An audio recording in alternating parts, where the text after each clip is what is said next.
مفتی طارق مسعود کے بیانات کے لیے طارق مسعود آفیشیل کو سبسکرائب کریں۔ طارق مسعود آفیشیل۔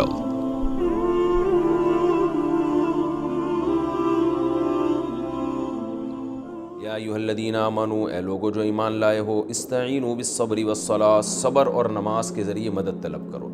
یعنی جب تمہیں غم ہو نا تو دو چیزیں ایسی ہیں جو تمہارے لیے سہارا بنیں گی، تمہیں موٹیویٹ کریں گی۔ آج سارا زور ٹیبلٹ پہ لگایا ہوا ہے، نفسیاتی ڈاکٹر بھی عام طور پر گولیاں دے دیتے ہیں ڈپریشن کی، آپ سو جاؤ، آرام کرو۔ دو چیزیں کسی بھی شخص کے لیے بہت ضروری ہیں مصائب کو جھیلنے کے لیے۔ وہ کیا ہے؟ ایک صبر، صبر کا معنی روکنا، اپنی بریکوں کو ٹائٹ کرنا چاہیے۔ واویلا مچانا، بات بات پہ چیخ و پکار کرنا اور بات بات پہ چھوٹی چھوٹی باتوں پہ ایک پورا طوفان بدتمیزی کھڑا کر لینا، یہ شریعت کی نظر میں کوئی پسندیدہ کام نہیں ہے۔ تو اس لیے اللہ نے فرمایا اپنے آپ کو روکنا سیکھو، بریکیں مضبوط کرو اپنی۔ آج کیا کہتے ہیں دنیا، کیا ہمیں سکھاتی ہے کہ غصے کو جب غصہ آ رہا ہو نا تو نکال دینا چاہیے، اس سے انسان ٹھنڈا ہو جاتا ہے۔ نہ، یہ شریعت کی تعلیمات نہیں ہے۔ وقتی طور پہ ٹھنڈا ہوتا ہے، لیکن پھر اس میں غصے کو برداشت کرنے کی طاقت آہستہ آہستہ ختم ہو جاتی ہے، کیونکہ انسانی فطرت یہ ہے کہ جس چیز جو قوت آپ کی استعمال ہوگی نا وہ قوت بڑھتی ہے۔ میں اکثر مثال دیتا ہوں، آپ اگر اپنے ہاتھوں سے ویٹ اٹھاتے رہیں گے تو ہاتھ مضبوط ہوں گے، ویٹ اٹھانے کی طاقت بڑھے گی، کم نہیں ہوگی۔ تو غصے کو جب برداشت کرنا سیکھیں گے تو برداشت کرنے کی قوت بڑھے گی آپ کی، اور اگر غصہ جب آیا آپ نے نکال دیا، اگل دیا، تو اس سے آپ کی بریکیں فیل ہو جائیں گی۔ تو غصہ جاری کر کے ٹھنڈا ہوتا ہے انسان، لیکن وقتی طور پہ ہوتا ہے، اندر سے وہ بگڑتا رہتا ہے۔ تو اس لیے اسلام میں غصہ پینے کے فضائل ہیں، غصہ جاری کرنے کی کوئی فضیلت نہیں ہے۔ ہاں کوئی مجبوری ہو اور بعض احکام ایسے ہیں جہاں غصہ جاری کر دینا جائز ہے، لیکن نارملی جو عمومی جو حکم ہے غصہ پینا۔ تو صبر، اس کے ذریعے مدد طلب کرو، والصلاۃ، اور نماز کے ذریعے۔ نماز کے ذریعے مدد کیسے ملے گی؟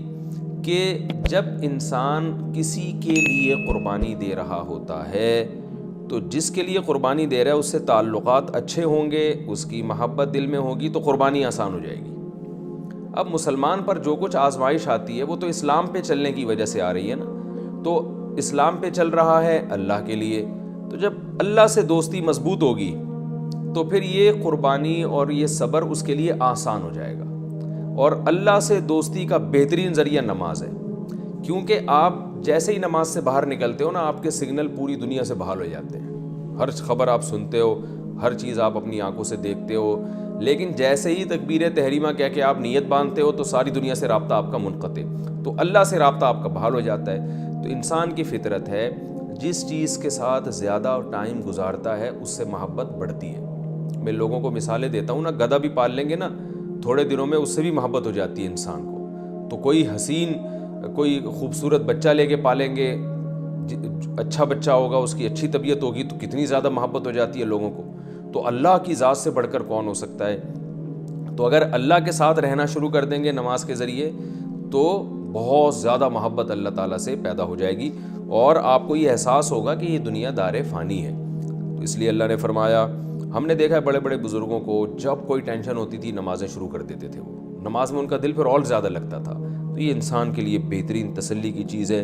غیر مسلموں کے پاس یہ نعمت نہیں ہے، وہ بس گولیوں کے علاوہ اور تھوڑی بہت ان کو موٹیویشن مل جاتی ہے، باقی کوئی ان کے پاس موٹیویشن کا ذریعہ نہیں ہے۔ تو اللہ نے فرمایا نماز اور صبر کے ذریعے مدد طلب کرو، بے شک اللہ تعالیٰ صبر کرنے والوں کے ساتھ ہے۔ کیا مطلب؟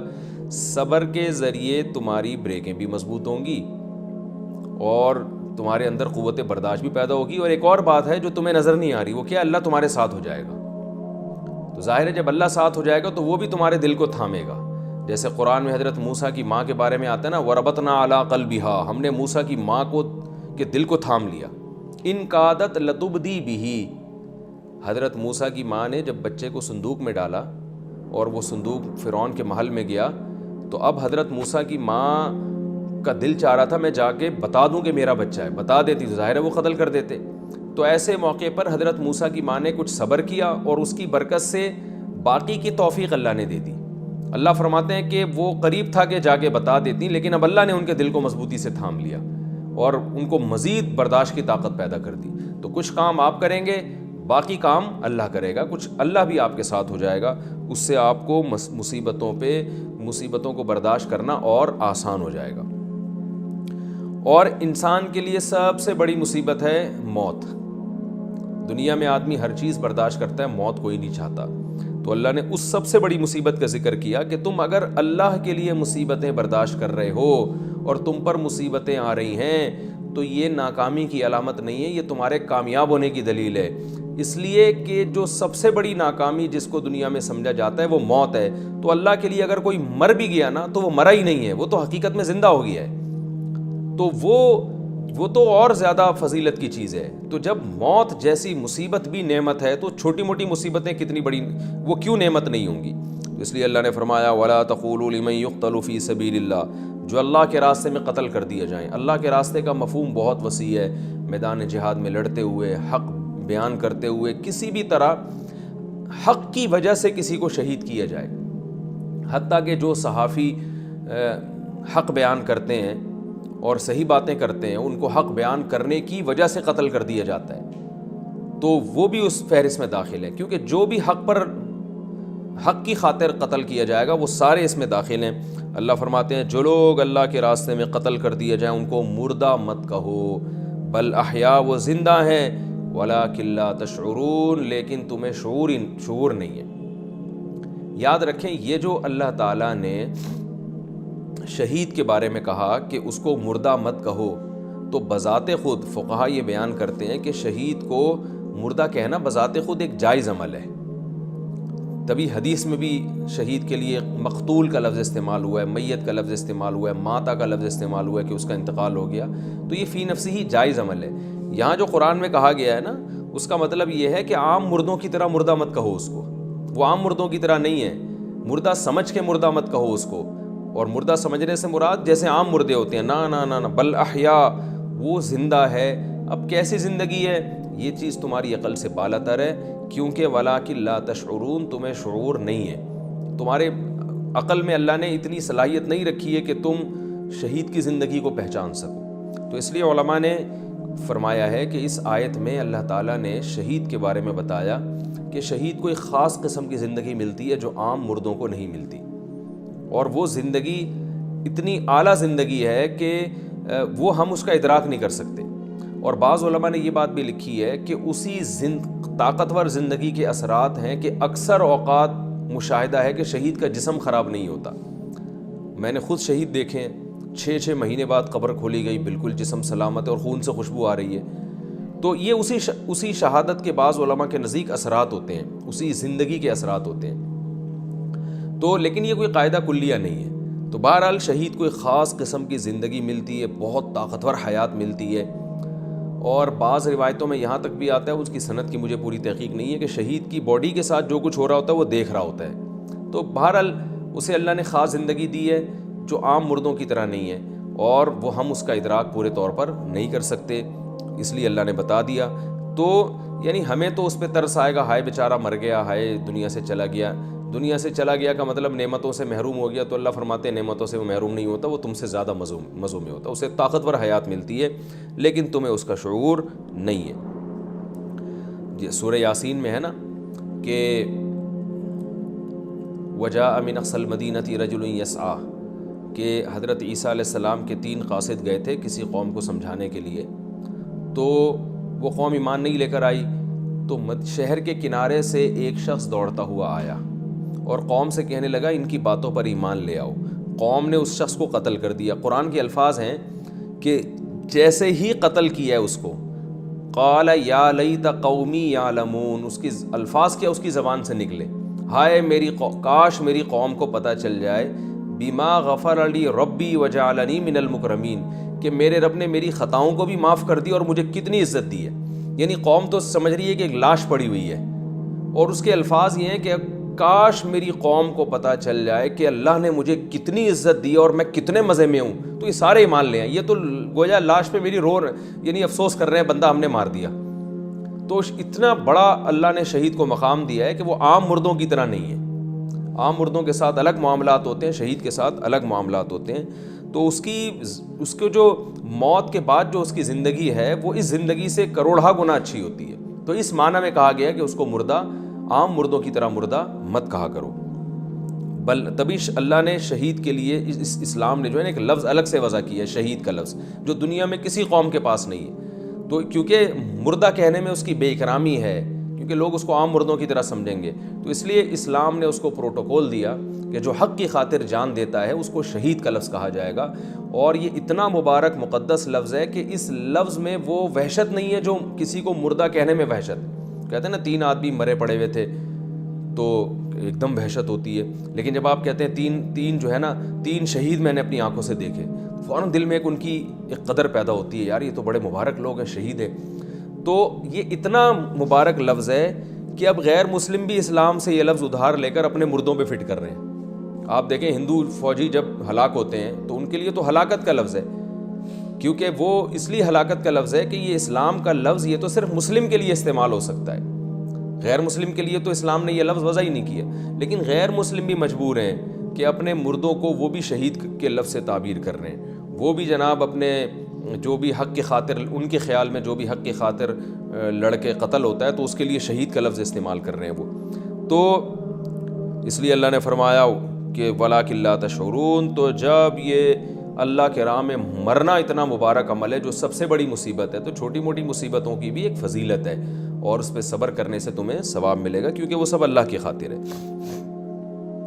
وَلَنَبْلُوَنَّكُمْ بِشَيْءٍ مِّنَ الْخَوْفِ، رہا یہ مسئلہ کہ اللہ تو ہمیں آزماتا کیوں ہے، ٹینشنیں دیتا کیوں ہے، پھر صبر اور نماز کی تلقین کرتا ہے، کسی کو کوئی قتل ہوتا ہے تو شہادت کے فضائل سناتا ہے، تو ہمیں ٹینشن دے ہی نہیں، دنیا میں ہی جنت کے مزے دے دے. تو اللہ نے اگلی آیت میں فرمایا نا ایسا نہیں ہو سکتا. وَلَنَبْلُوَنَّكُمْ، ہم تمہیں ضرور آزمائیں گے، مختلف طریقوں سے آزمائیں گے. سب کے ساتھ آزمائش ایک جیسی نہیں ہوگی، وہ مختلف طریقے کیا ہیں؟ بِشَيْءٍ مِّنَ الْخَوْفِ، خوف مسلط کر دیں گے تم پر دشمن کا، تم حق پر ہوگے، لہذا دنیا تمہارے خلاف سازشیں کرے گی جس کی وجہ سے تم خوف میں رہو گے. اور آج دیکھ لینا کیا کچھ ہو رہا ہے دنیا میں، اہل اسلام کے خلاف ساری دنیا جانتی ہے. تو خوف مسلط رہے گا تمہارے اوپر. والجوع، بعض دفعہ بھوک مسلط ہو جائے گی، معاشی لحاظ سے تم کمزور ہونا شروع ہو جاؤ گے. ونقص من الاموال، مالوں میں کمی ہونا شروع ہو جائے گی. والانفسی، جانیں ہلاک ہونا شروع ہو جائیں گی، قتل و غارت شروع ہو جائے گی. والثمرات، تمہارے پھلوں میں کمی ہونا شروع ہو جائے گی. تو مختلف طریقوں سے تمہاری معیشت کو بھی نقصان پہنچے گا، تمہارا جانی نقصان بھی پہنچے گا، تمہارا امن بھی تباہ ہوگا، کیونکہ دنیا تمہارے پیچھے پڑے گی. اور یہ سب چیزیں انفرادی طور پر بھی ہو سکتی ہیں، فرد واحد کے ساتھ بھی ہو سکتی ہیں اور قومی سطح پہ بھی ہو سکتی ہے. لیکن اللہ نے فرمایا وَبَشِّرِ الصَّابِرِينَ، جو اس موقع پہ صبر کرے گا اے نبی آپ اس کو خوشخبری سنا دیں. لیکن یاد رکھیں نبی صلی اللہ علیہ وسلم نے اللہ سے صبر مانگنے سے اور مصیبتیں مانگنے سے منع کی ہے. یہ تو اللہ تعالیٰ کی طرف سے ہے، لیکن ہمیں حکم یہی ہے کہ ہم اللہ سے عافیت مانگیں. اے اللہ ہمیں آزمائشوں میں نہ ڈال، تو نے اگر ہمیں آزمانا بھی ہے تو ہمیں نعمتیں دے کے آزما، خوب نعمتیں دے ہمیں، اور پھر اس میں ہمیں شکر کی توفیق عطا فرما. یہ دعا مانگنی چاہیے اللہ تعالیٰ سے. آگے اللہ نے صبر کرنے والوں کی ایک علامت بیان کی ہے، اور ایسی علامت بیان کی ہے کہ وہی علامت صبر کا ذریعہ بھی ہے، مصیبتوں کو برداشت کرنے کا ایک بہترین ایک دوا بھی ہے. فرمایا الذین، یہ وہ لوگ ہیں، صابرین کسے کہتے ہیں؟ اذا اصابتہم مصیبہ، جب ان کو کوئی مصیبت پہنچتی ہے، قالوا، تو یہ کیا کہتے ہیں؟ انا للہ، ہم اللہ کے لیے، اللہ کے غلام ہیں. تو مالک کو حق ہے کہ وہ غلام کے ساتھ جیسا چاہے سلوک کرے. ہم پہ ہماری مرضی نہیں چلے گی، ہم تو غلام ہیں، تو غلام پہ آقا کی مرضی چلتی ہے. دیکھیں یہ جانوروں کو ہم جب پالتے ہیں نا تو ان پہ ہماری مرضی چلتی ہے. گھوڑے کی لگام ہمارے ہاتھ میں ہوتی ہے، تو اب گھوڑا ہمارے حساب سے چلتا ہے، اپنے حساب سے چلے گا، ہم مار کے پھینک دیں گے اس کو، ذبح کر کے پھینک دیں گے اس کو، کیونکہ ہم نے اس کو خریدا ہے، ہم اس کے مالک ہیں. تو اب گھوڑے کو یہ اعتراض کا حق نہیں ہے کہ بھائی مجھے ادھر کیوں لے کے جا رہے ہو، مجھے ادھر کیوں لے کے جا رہے ہو، مجھے پہاڑوں پہ کیوں چڑھا رہے ہو، مجھے پہاڑ سے نیچے کیوں اتار رہے ہو، مجھے دریا کیوں پار کروا رہے ہو. تو گھوڑے کو اگر یہ اعتراض کرے تو گھوڑے سے کہا جائے گا بھائی تجھے خریدا ہے تیرے مالک نے، وہ تیرا مالک ہے. تو ہمیں گھوڑے پر اتنی ملکیت نہیں ہے جتنی اللہ کو ہماری ذات پہ ملکیت حاصل ہے. لہذا کچھ بھی ہو رہا ہے تو ایمان والے یہ سوچ کے صبر کرتے ہیں انا للہ، ہم اللہ کے غلام ہیں. بھائی ہم پہ ہماری مرضی تھوڑی چلے گی، بلکہ ہم پہ اللہ کی مرضی چلے گی. ورنہ ہر انسان چاہتا ہے دنیا میں کوئی غم آئی نہیں، سارے مسئلے پورے ہوں, پوری دنیا کا بادشاہ میں بن جاؤں, سب سے زیادہ پیسہ میرے پاس, سب سے خوبصورت میں ہوں, سب سے زیادہ جوانی میرے پاس, سب کچھ میرے مسئلے حل ہو جائیں, تو ہر آدمی چاہتا ہے. تو ہوگا ایسا نہیں, تو ہم پہ ہماری مرضی نہیں, اللہ کی چلے گی, یہ سوچ کے صبر کرتے ہیں. وَإِنَّا إِلَيْهِ رَاجِعُونَ, اور ہم نے جانا بھی اس کے پاس ہے. یہ اگلے جملے میں اور تسلی ہے. کیا مطلب؟ کہ اللہ نے وعدے کیے ہوئے ہیں کہ صبر کرو گے تو میں تمہیں اجر دوں گا. تو ہم نے جب جانا اس کے پاس ہے تو ہم اس کو خوش کر کے جائیں نا, تاکہ ہمیں نوازے وہ. تو خوشی اسی میں ہے کہ صبر کر لو. تو یہ دو جملے سوچ کے ان کو تسلی مل جاتی ہے. آج یہ انا للہ و انا الیہ راجعون لوگوں کی زبانوں پہ تو بہت ہوتا ہے, لیکن مفہوم دماغ میں نہیں ہوتا. چیخ بھی رہے ہوتے ہیں, انا للہ و انا الیہ راجعون بھی پڑھ رہے ہوتے ہیں, اور واویلا بھی کر رہے ہوتے ہیں, اور سارے الٹے کام کر رہے ہوتے ہیں مصیبت میں, اور آخر میں انا للہ و انا الیہ راجعون کہہ دیتے ہیں. تو یہ سوچ کے یہ الفاظ کہنے کی فضیلت ہے. ایسے ہی زبان سے کہنے کا کوئی خاص فائدہ نہیں ہے اس میں. سوچ کے کہ ہم اللہ کے غلام ہیں اور ہم نے اسی کی طرف لوٹ کر جانا ہے, اور ہمیں اس پر وہ اجر دے گا. حدیث میں آتا ہے کہ مسلمان کو ایک کانٹا بھی اگر لگتا ہے تو آپ صلی اللہ علیہ وسلم نے فرمایا حتی الشوکۃ یشاکھا, صحیح حدیث ہے, اس پہ بھی اس کا گناہ معاف ہوتا ہے, ایک کانٹے کے بدلے میں بھی. اور اگر اس کے اعمال میں گناہ نہیں ہو تو اس کے نیکیوں میں اضافہ ہو جاتا ہے. اور ایک حدیث میں آتا ہے, آپ صلی اللہ علیہ وسلم نے فرمایا قیامت کے دن ایک شخص آئے گا, دیکھے گا میزان میں اتنی نیکیاں, اتنا اجر, وہ کہے گا میں نے تو نہ اتنی تہجد پڑھی, نہ اتنے روزے رکھے, یہ نیکیاں کہاں سے آئیں؟ تو اسے بتایا جائے گا کہ تم کو فلاں موقع پر مصیبت پہنچی تھی, تم نے صبر کیا تھا, فلاں موقع پر تمہارے بچے کی موت واقع ہوئی, تم نے صبر کیا, فلاں موقع پہ تمہیں کانٹا لگا, تم نے صبر کیا, فلاں موقع پہ تمہیں فلاں شخص نے برا بھلا کہا, اس کی وجہ سے تمہیں جو ٹینشن ہوئی. تو یہ ساری چیزیں اس کے اعمال میں ترازو میں رکھی جائیں گی. تو اس کی یہ تمنا ہوگی کہ کاش میں نے زندگی میں کبھی خوشی نہ دیکھی ہوتی, اور اللہ نے ساری زندگی مجھے مصیبتوں میں ہی رکھا ہوتا. اور ایک اور حدیث میں آتا ہے, رسول اللہ صلی اللہ علیہ وسلم نے فرمایا کہ قیامت کے دن میزان کے ترازو میں صبر سے زیادہ وزنی کوئی نیکی نہیں ہوگی. تہجد بھی نیکی ہے, نماز بھی نیکی ہے, اور روزے بھی نیکی ہے, صدقات و خیرات بھی نیکی ہے, لیکن نبی نے کیا فرمایا, سب سے وزنی نیکی کیا ہے؟ مصیبت میں صبر کرنا. اور صوفیہ کرام کا ایک جو تجربہ ہے وہ کہتے ہیں کہ اللہ کا قرب جتنا صبر اور مصیبتوں کے ذریعے حاصل ہوتا ہے, اتنا دنیا میں کسی چیز کے ذریعے حاصل نہیں ہوتا, کسی عبادت کے ذریعے حاصل نہیں ہوتا. لیکن ساتھ ساتھ علماء یہ بھی کہتے ہیں کہ وہ مصیبت جو انسان کی پیدا کردہ نہ ہو بلکہ اللہ کی طرف سے ہو. اگر آپ اپنی حماقتوں کی وجہ سے مصیبت میں مبتلا ہوتے ہیں, پھر اس پہ وہ برکتیں حاصل نہیں ہوتی. صبر تو اس پہ بھی کرنا ہی پڑتا ہے, لیکن ایک مصیبت اللہ کی طرف سے, ایک اپنی حماقتوں کی وجہ سے. آج کل جو زیادہ تر پرابلمس ہو رہی ہیں ہماری اپنے کرتوت ہوتے ہیں, اپنے کچھ جیسے صحت کا خیال نہیں رکھا, الٹ پٹانگ شوگر کا مریض ہے, لڈو کھا رہا ہے, اور کھاتے کھاتے شوگر ہائی ہو گئی, اب صبر کر رہا ہے کہ بس صبر کر رہا ہے اس مصیبت میں. تو ٹھیک ہے, صبر کا تو پھر بھی انشاءاللہ ثواب ملے گا, لیکن یہ حماقت بھی تو آپ کی ہے نا, آپ اپنے کرتوتوں کی وجہ سے. تو اس لیے علماء کہتے ہیں کہ اپنے کرتوت کی وجہ سے نہ ہو, بلکہ آپ صحیح چل رہے ہیں لیکن پھر بھی اللہ نے کوئی مصیبت آپ کے مقدر میں لکھ دی ہے, تو اس پہ صبر کرنے سے انسان کے اللہ کا قرب بہت زیادہ اس کو نصیب ہوتا ہے. اور اس سے بڑی مسلمان کے لیے کوئی نعمت ہے ہی نہیں کہ اسے اللہ کا قرب مل جائے. یہی اصل مقصود ہے اس دنیا میں ہمارے آنے کا. فرمایا اولئک علیہم صلوات من ربہم, یہ ہیں وہ لوگ جو مصیبتوں میں جب صبر کرتے ہیں, تو یہ ہیں وہ لوگ. دیکھو اللہ اولئک گویا ہاتھ سے اشارہ کر رہے ہیں, یہ ہیں وہ لوگ جن پر ان کے رب کی طرف سے خصوصی رحمتیں بھی ہوں گی, اور رحمت عام رحمت بھی. صلوات اور رحمت میں کیا فرق ہے؟ دیکھیں, رحمت کہتے ہیں گویا کوئی شخص پریشانی میں مبتلا ہو اور اسے مبتلا دیکھ کر آپ کو اس پہ ترس آ جائے, اس ترس کی وجہ سے جو آپ میں جذبہ پیدا ہوتا ہے اس کو رحم کہا جاتا ہے. جیسے ہم کہتے ہیں یار فلاں کی حالت قابل رحم ہے, لوگ کہتے ہیں نا قابل رحم ہے, یعنی بیچارے پر ترس آ رہا ہے, دل چاہ رہا ہے اس کو کچھ دے دو. جیسے بھکاریوں کو دیکھ کے بعض دفعہ ترس آ جاتا ہے, رحم آ جاتا ہے. کسی خارشی کتے کو آپ دیکھتے ہیں ٹینشن میں ہوتا ہے, وہ اسے دیکھ کے رحم آ جاتا ہے اس کے اوپر, انسان اسے پانی پلا دیتا ہے وغیرہ وغیرہ. صلوات ترس والی رحمت کو نہیں بلکہ اضافی, جو گویا آپ غریبی میں کسی کو کچھ دے رہے ہیں, تو یہ رحمت سے اوپر کا درجہ ہے.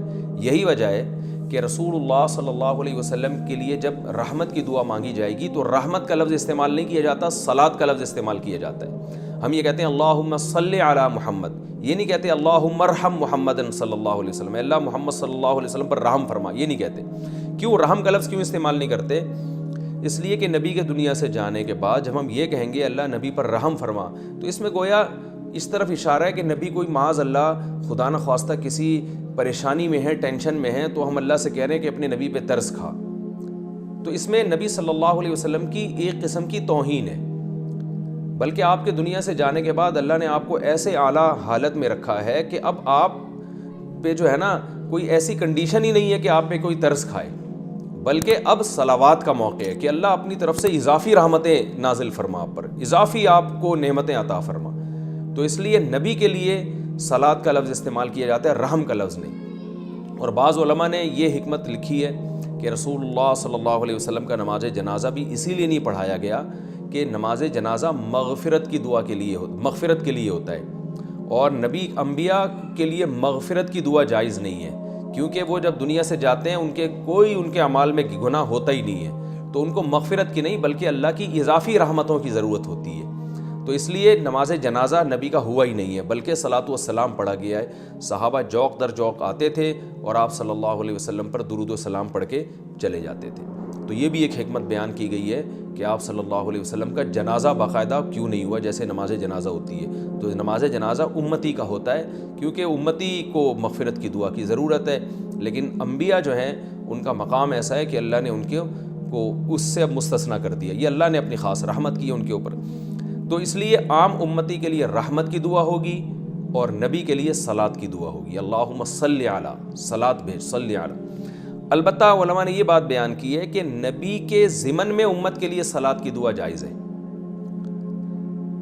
جیسے نبی کے لیے جب صلات کی دعا کی نا تو اسی ضمن میں آپ امت کو شامل کر سکتے ہیں، اللہم صلی علی محمد وعلی آل محمد، یہ بھی کہہ سکتے ہیں، اور اللہم صلی علی محمد، اے اللہ تو محمد صلی اللہ علیہ وسلم پر صلات بھیج اور آپ کی امت پر بھی۔ تو آپ کے ضمن میں تو یہ جائز ہے، الگ سے نبی کے علاوہ کسی کے لیے صلات کی دعا یہ ٹھیک نہیں ہے، اس لیے کہ آپ دوسرے کو وہ پروٹوکول دے رہے ہیں جو نبی صلی اللہ علیہ وسلم کا خاصہ ہے، تو ان کے تابع بنا کے تو دے سکتے ہیں۔ الگ سے جب کسی کے لیے دعا ہوگی، چاہے کوئی کتنا بڑا بزرگ ہو، تو اس کے لیے رحمت کی دعا ہوگی، اس لیے کہ کتنا بھی بڑا بزرگ ہو اس بات کا امکان ہے کہ مرنے کے بعد کسی ایسی حالت میں نہ ہو کہ وہ پریشانی میں ہو، تو اس لیے ان کے لیے دعا مانگی جائے گی، اللہم ارحم فلاں، اے اللہ تو فلاں پر رحم فرما۔ تبھی ہم بزرگوں کے ساتھ لگاتے ہیں رحمہ اللہ، اللہ ان پر رحم کرے، کیونکہ عین ممکن ہے کہ بیچارے کس حالت میں ہوں، یا یہ کہ نہیں بھی ہوں تو وہ چاہیں گے اللہ ہم پر ترس کھائے، کیونکہ میدان حشر کی سختیاں بہت زیادہ ہیں، قبر بہت سخت جگہ ہے، تو اس لیے عام چاہے کتنا بڑا بزرگ ہو ان سب کے لیے رحمت اللہ علیہ کہا جاتا ہے، پیغمبر کے لیے رحمت اللہ علیہ علیہ السلام یا علیہ الصلاۃ والسلام کہا جاتا ہے۔ تو اب یہ لفظ سمجھیں، اولئک علیہم صلوات من ربہم، اللہ فرماتے ہیں جو صبر کرتے ہیں ان پر اللہ کی اضافی رحمتیں بھی ہوں گی اور عام رحمت بھی، واولئک ھم المہتدون، اور یہ لوگ ہیں اصل ہدایت یافتہ۔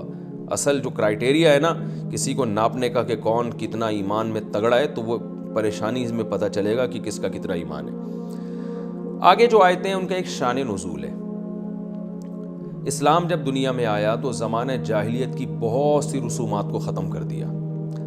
تو زمانہ جاہلیت میں جو صفا اور مروہ پہاڑی ہے جہاں حضرت حاجرہ رضی اللہ تعالیٰ عنہ نے دوڑ لگائی تھی، تو زمانہ جاہلیت میں حج میں صفا مروہ کی سب سعی کیا کرتے تھے، تو یہ سعی صدیوں سے چلتی آ رہی تھی۔ اسلام جب دنیا میں آیا تو بہت سے صحابہ کو خیال ہوا کہ یہ ایک عجیب سی رسم لگتی ہے، ادھر سے دوڑے ادھر چڑھ گئے، پھر ادھر سے اترے ادھر آ گئے، تو یہ کہیں ایسا نہیں ہے کہ غلط کر رہے ہو ہم؟ تو اس لیے بعض صحابہ نے نبی سے پوچھا، یا رسول اللہ اس میں کوئی گناہ تو نہیں ہے، ہم صفا مروہ کی سعی کرتے ہیں؟